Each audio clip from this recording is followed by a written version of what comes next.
Good morning, a good davach. Hope you had a wonderful Shabbos. Excuse me. Um, Today we are learning the sixth Perek of Eiruvin.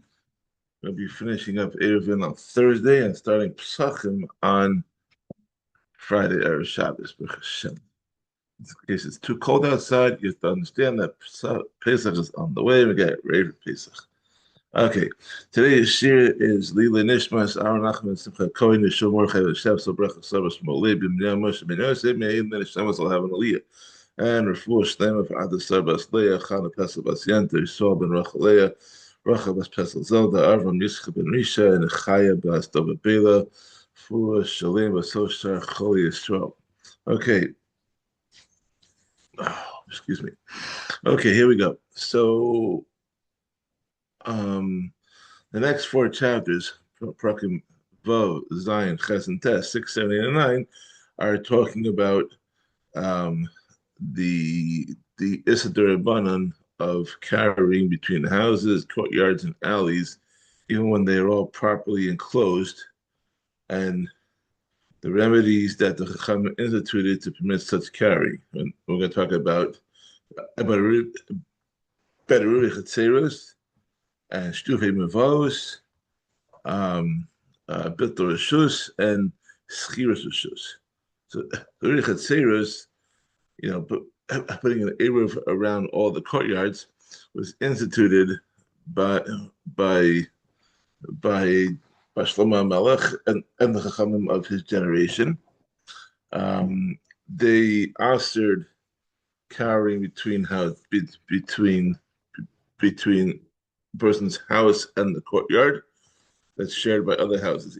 Even though the courtyard is enclosed on all sides and is technically just a yachid, they still asked it because for the reason that the house is a private place of one person and the courtyard is under the joint ownership of everyone, uh, all of those residents within that courtyard, which makes it look like it's Rishus Harabim, even though, according to the letter of the law, it's not Rishus Harabim because it's too small to Rishus Harabim.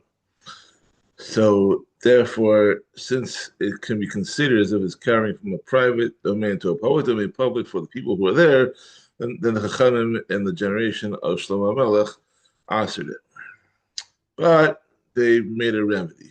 And this is known as the Eruv Chatzeros. So when the residents of the courtyard or that local area join in an eruv, then we view them as a single group that owns all the houses of the courtyard together. Therefore, that quasi status of private versus public is nullified because they all now reside in the house that contains the bread, or it's usually a box of matzahs, and therefore it's all considered one house and not considered to be a public domain. Shtufim Avos is a similar concept where instead of dealing with courtyards, you're dealing with alleys where two or more alleys open into a courtyard. It's the same reasoning as above, and therefore they permitted carrying. They prohibited carrying from any privately owned area into a jointly owned area, whether from an individual's house to a courtyard or from a courtyard owned by a limited group of individuals to an alley shared by others. So here too, they provided a way to remedy the situation. By making the Shtufim Avos. It's as similar as a Eruv Chatzeros, but it has a different definition. And Bittul Rishus. So Bittul Rishus is when,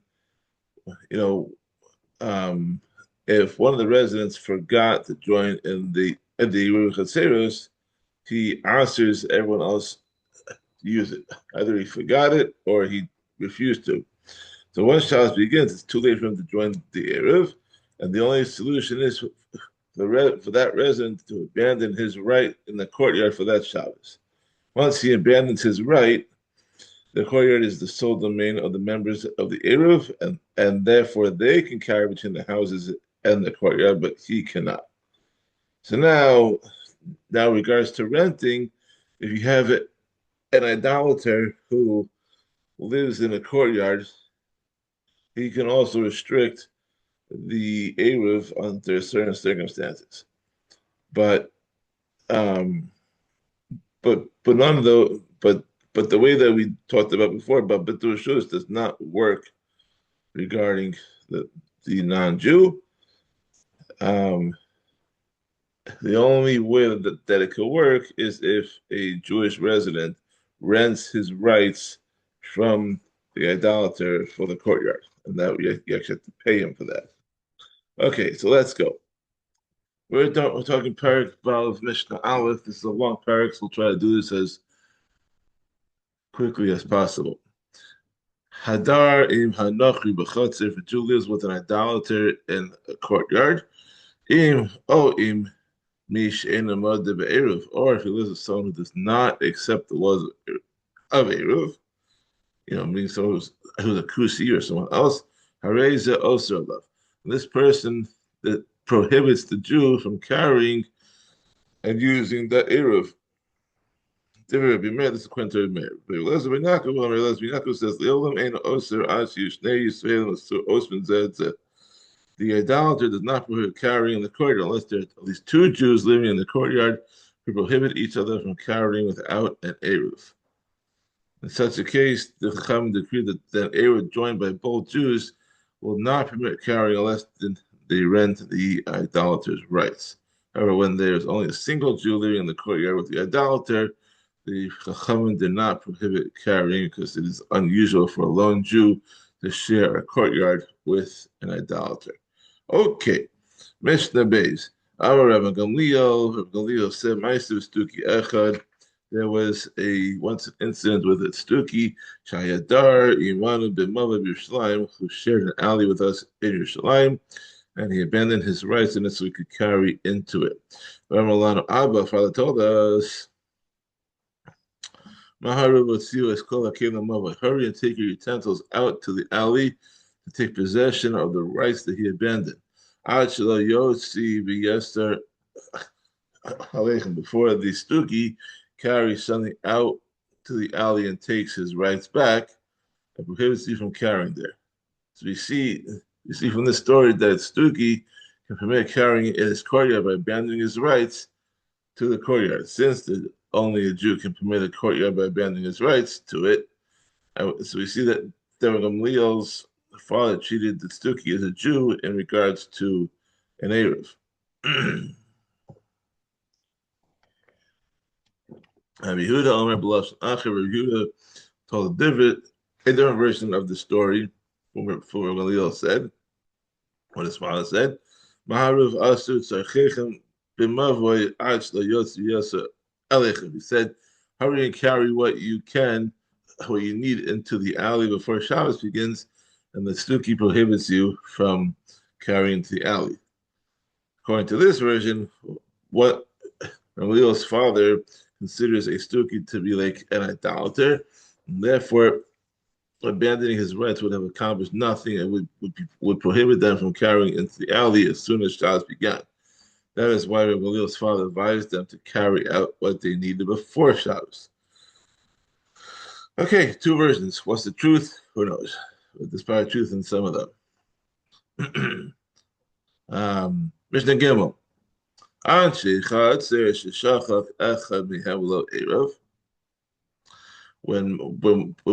When members of a courtyard formed an eruv, one of them forgot to join in the eruv, and in order to permit everyone else to carry there, he abandoned his rights in the courtyard. It remains forbidden for him and the other residents to carry between the courtyard and his house, because his house and the courtyard are now separate domains.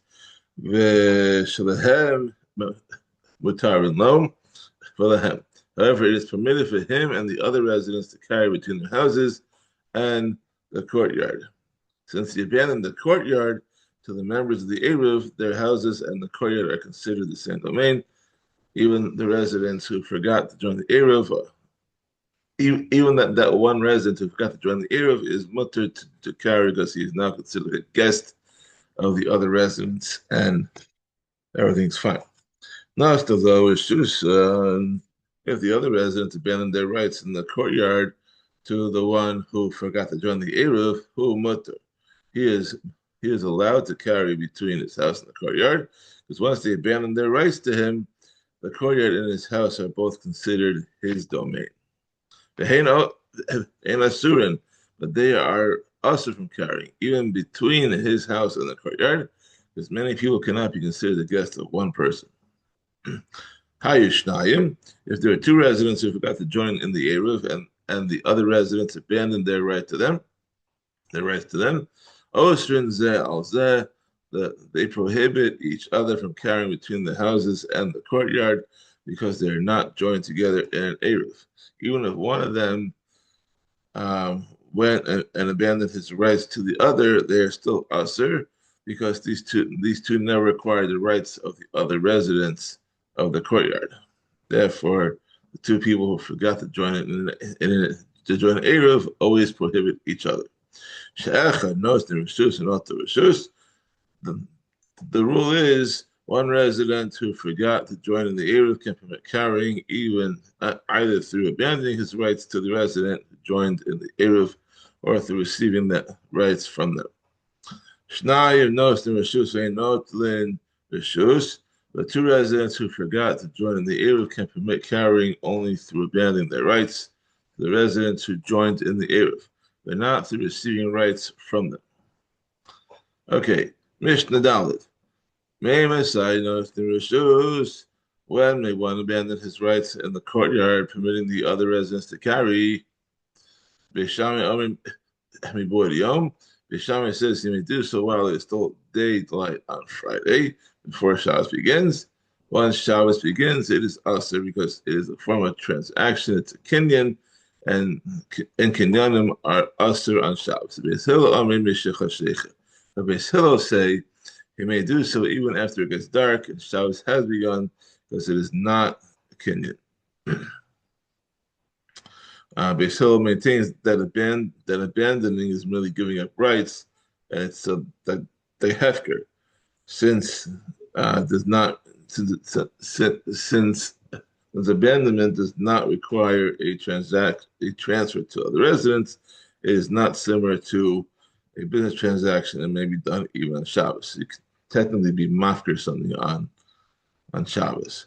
If a person abandoned his rights and afterwards carried out from his house to the courtyard, whether he did so unintentionally, or deliberately, he prohibits carrying for all the residents, because by carrying from his house to the courtyard, he has in effect reclaimed his rights. Even though carrying unintentionally does not actually restore his rights, the Chachamim still prohibited the residents from carrying in this case, so people would not be lenient in cases where he deliberately carried out to the courtyard. This is according to Rabbi Meir. Rabbi Yehuda says, "B'meizit oser." If he carried out to the courtyard deliberately, he prohibits the courtyard. The shogeg in oser, or if he carried out unintentionally, he does not prohibit it. Rabbi Yehuda is not concerned that this will lead to people being lenient even when he carries out deliberately. Mishnah Hey, Baal Habayis Shahaya Shutav L'Shcheinav. If a homeowner shared an alley with two neighbors and owned food together with them for business purposes, then the halacha is as follows: Zeh b'yayim. If he owned the wine together with one of the neighbors and also owned other wine together with the other neighbor, and they poured all the wine into one container, they do not need to contribute other food to make an eruv. Instead, they can use the wine they own together for the shituf. The zebi yayin. If, however, he owns wine together with one neighbor and oil together with the other neighbor, they must contribute other food to make an eruv. They cannot use the wine and oil for the shituf, even if they pour them into one container, because oil and wine cannot mix together to form one liquid. Well, nothing mixes with oil. Here's the example with oil and wine, but they don't mix together. Rabbi Shimon says, "Echav zev echav zeh ena svich l'ariv." In either case, according to Rabbi Shimon, they do not need to use other food to make an eruv, even if you own wine with one neighbor and oil with the other. The food can be used as a shituf because, according to Rabbi Shimon, when wine and oil are mixed together, they are considered one liquid. Okay. So, as an intro to Mishnah Vav, each separate household in a courtyard must contribute bread toward the eruv. So now we're going to discuss when multiple households in a single building are considered one household, so that one bread suffices for them, for all of them together, and when they're considered separate households, making it necessary for each one to contribute his own bread. Okay. Chamesh chaburos sheshav subetrak echad. Mishnah Vav. You have 5 groups of people that spent Shabbos in a large hall, separated from each other by mechitzas. Each of these areas has its own door to the courtyard. Other houses share the courtyard as well. Beishamai says that a separate eruv contribution must be made by each group because the petition separates them into independent households. Beis Hillel says one eruv contribution suffices for all of them because they are considered one large household. Since the mechitzas do not reach the ceiling, they are not enough to separate the areas into independent households. Modim bismas mixas and shurim b'chadorim or balias. However, Beis Hillel agree that some of them are living in separate rooms or upper stories of the building. Each group must contribute separately to the eruv because they are independent households. Since they are completely separated, each group is considered its own household. Mishnah Zayin. So now we're talking about people who sleep in separate homes within one courtyard but eat regularly in someone else's home in the courtyard. For example, in their father's home or like in a dorm, right? They all sleep in separate rooms, but they all eat together in one place. So they're all considered part of that person's household and do not have to join on their own in the eruv. So now what's the halacha here? So Mishnah Zayin. Ha'achin ha'shutfim, brothers or partners working together for someone in the courtyard, she'ochlin al shulchan avihem, who eat at their father's or employer's table, but eat in their own home. I mean, they get their food from the cafeteria or from the lunchroom, but they eat the food in their own homes. And they sleep in their own homes. Each of them needs to make an eruv contribution. Since they do not actually eat in that house, they are not considered members of the father's or employer's household, and therefore they cannot be included in the contribution of their father or employer. Therefore, if one of them forgot and did not join in the eruv, he must abandon his rights to the courtyard before the other people who live there may carry in it. Masai, when does this rule that they need to join an eruv apply? When the residents of the courtyard bring their eruv to another place and not to the father's home. Since in this case the father needs to join in the eruv along with the other residents of the courtyard, and the sons must also join. But if the eruv comes to them, that is, that if the eruv for the courtyard is placed in the father's house, or if there are no other residents with them in the courtyard besides their father, they do not need to join in an eruv. In the first case, the sons do not need to contribute to the eruv because their father does not need to contribute. In the second case, they do not need to contribute because in the absence of other residents, they and their father are considered one household, and there is never a requirement of an eruv for one household.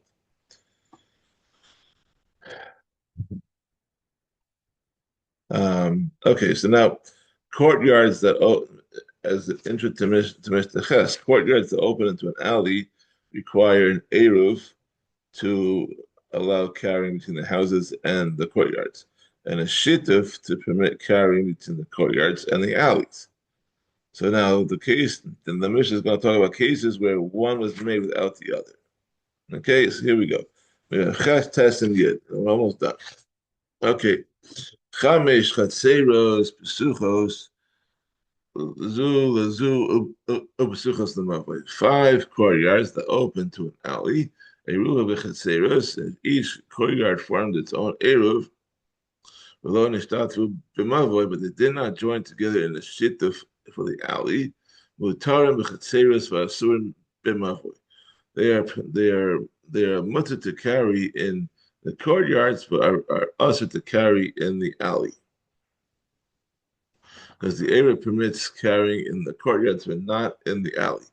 Even they start to b'mavoy, but if they also join together in a shita for the alley, with tar and kan, then they are they're allowed to carry both here in the courtyard and there in the alley because they made both an eruv and a shituf.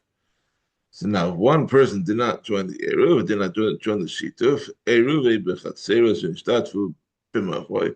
If each courtyard made its own eruv and they also joined together in the shituf of the alley, the shachach echad mivnei chatzer v'lo eruv, and one of the residents of courtyard forgot to join in his courtyard's eruv, but he did participate in the shituf for the alley. With tar and kan, they are allowed to carry both here in the courtyard and there in the alley. Because in such a case, a shituf, permits carrying in the courtyards even without an eruv. However, if one of the members of the alley forgot and did not join in the shituf but did join in the eruv of the courtyard,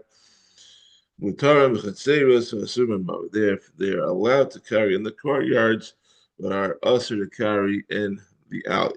Carrying in the courtyards is mutter because the eruvs are valid. They're kosher. However, carrying the alley is also because the shituf is possible. And an eruv cannot permit carrying in the alley. There's an alley in relation to the courtyards, there's a courtyard in relation to the houses. Just like the Chachamim asked to carry between houses and the courtyard without an eruv, because they were concerned that people might mistakenly carry between a Rishus Hayachid and Rishus Harabim, so too they asked carrying between the courtyard and an alley without a shita for the same reason. Mishnah test. Stay chatzeros zu lifnim mizu. If there are two courtyards, one located inside the other, so that residents of the inner courtyard must walk through the outer courtyard to reach the street. Erva,